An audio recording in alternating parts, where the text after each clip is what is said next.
In our lives, the word martyr is often associated with suffering, self-sacrifice, and perhaps even a slight pity. We imagine a person who sacrifices themselves for others, takes on too much, but never complains, only suffering silently. We think that such behavior evokes sympathy, but is by no means a tool of influence.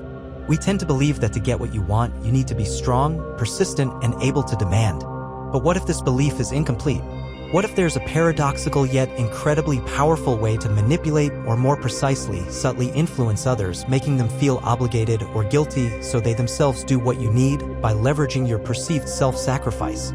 We will discuss how the ability to subtly demonstrate your martyrdom can become your secret weapon, compelling others to meet your needs.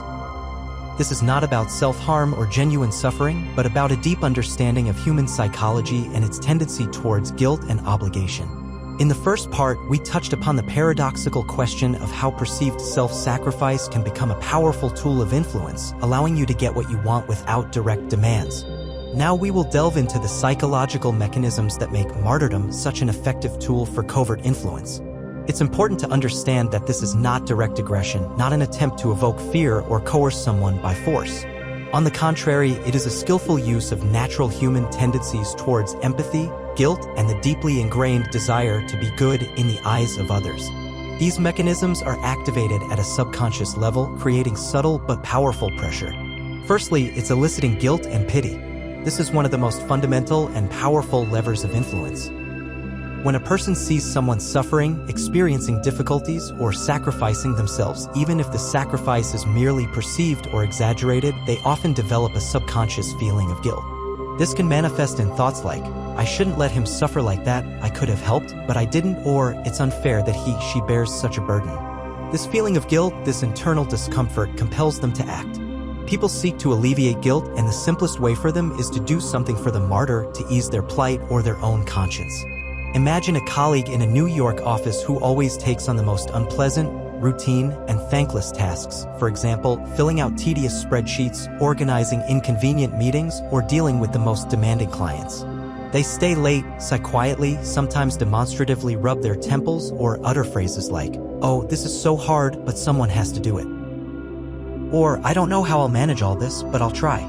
Others, seeing their sacrifice, begin to feel awkward, uncomfortable, and then guilty. As a result, they start offering help. "Listen, let me help you with that part."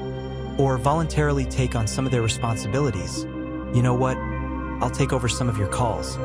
Or even agree to their demands on other matters. "Okay, I agree to your proposal on this project, since you're so swamped." This isn't a direct demand, but a subtle influence on their conscience. Secondly, it's creating an unspoken debt. Your martyrdom or demonstration of sacrifice creates a feeling in the other person that you have done something so significant, important, or difficult for them that they now owe you. This implicit, unspoken obligation becomes a powerful motivator for reciprocal action. You don't ask for a favor, you don't send a bill, but you hint at the sacrifice you've made, and the other person themselves begins to look for a way to repay the debt, whether it's a real favor, a concession, or simply a show of loyalty. For example, a parent constantly repeats phrases like, "I've dedicated my whole life to you. Children, I regret nothing. As long as you are happy, I gave up everything for you." Or, "I need nothing, just for you to be healthy and achieve what I couldn't." After such phrases, which seemingly brim with love and self-sacrifice, the children, feeling the burden of this debt, since mom or dad sacrificed everything for them, are more willing to fulfill their requests, even if they don't want to or it goes against their own desires. They feel implicitly obligated, and this unspoken debt becomes a very powerful driving force. This also manifests in work relationships. If a manager constantly emphasizes how much they work for the team's success or for you, subordinates begin to feel they owe them loyalty or extra effort. Thirdly, it's playing on social norms and the desire for virtue. Society often encourages selflessness, altruism, and virtue while condemning selfishness, ingratitude, or indifference. By demonstrating martyrdom, that is, by taking on a heavy burden, enduring discomfort, sacrificing something for others, you position yourself as someone who acts according to high moral principles. This, in turn, subconsciously compels others to conform to these norms so as not to appear bad, selfish, or ungrateful in the eyes of others or in their own eyes. Imagine a person who publicly states, "I voluntarily took on this difficult and thankless task because no one else wanted to, and it's important for all of us." They are not complaining, but rather stating the fact of their virtue. Others, hearing this, begin to feel that they must react positively so as not to appear heartless or selfish. No one wants to be the one who stands by while someone else sacrifices themselves.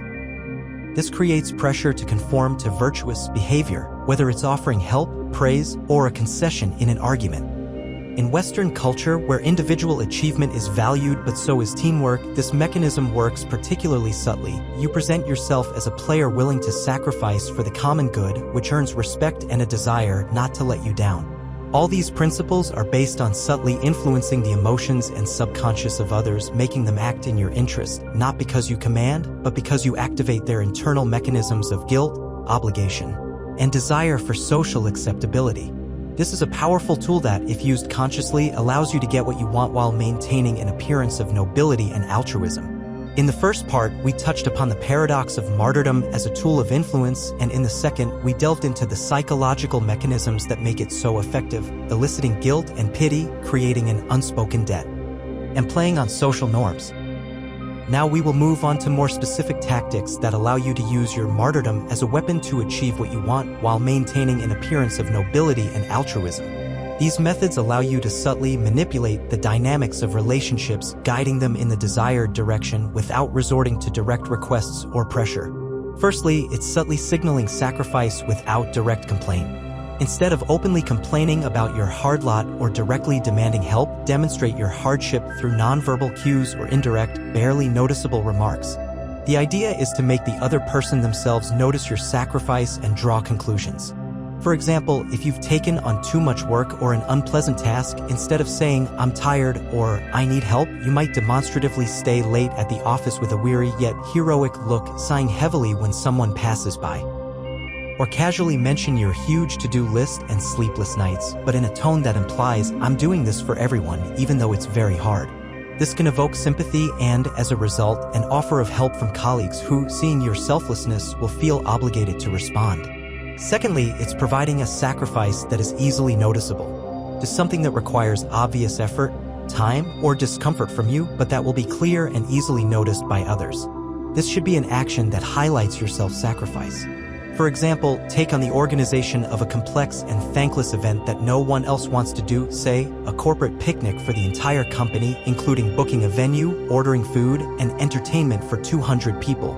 But at the same time, make it clear, through slight sighs, mentions of a mountain of calls and lists, that it's not easy for you, that you are spending your personal time and energy on it. Others, seeing the scale of your sacrifice, will feel awkward and will want to reciprocate or be more accommodating in other matters. Your sacrifice becomes a visible marker of your contribution. Thirdly, it's strategic silence and patience. After you have demonstrated or subtly signaled your sacrifice, wait. Don't demand immediate reciprocation. Don't start asking for a favor right away. Allow the feeling of guilt or unspoken debt to mature in the other person's mind. Most often, people will offer help themselves, do what you need, or make concessions to alleviate their internal tension and repay this unspoken debt. The psychological discomfort of realizing someone else's sacrifice will compel them to act. It's like giving someone a fishing rod and they catch the fish themselves. You create the condition and they make the decision.